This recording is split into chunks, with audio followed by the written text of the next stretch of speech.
Hi, this is the 3D printing lawyer.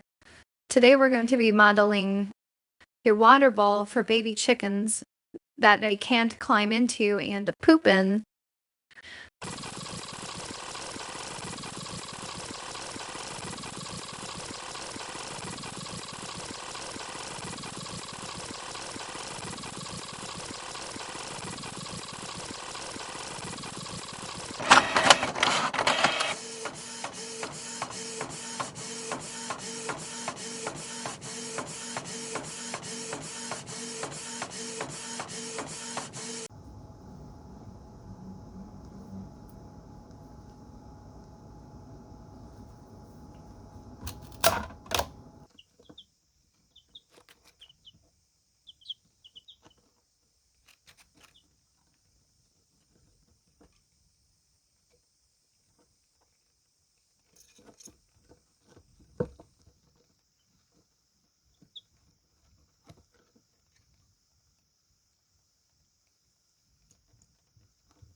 Until next time, keep creating.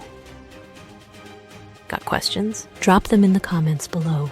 Please like and subscribe for more videos on 3D printing.